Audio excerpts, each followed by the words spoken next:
You are looking at Julian's pronunciation guide, where we look at how to pronounce better some of the most mispronounced words in the world, like this other curious word. But how do you say what you're looking for today?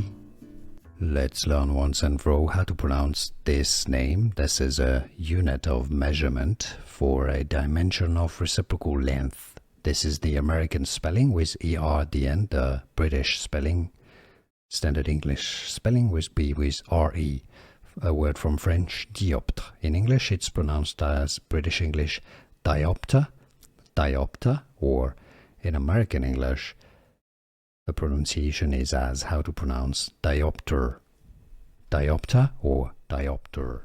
Here are more videos on how to pronounce more confusing words and names too many mispronounced. Like this video if you found it useful. I appreciate your support. I'll see you soon and thanks for watching.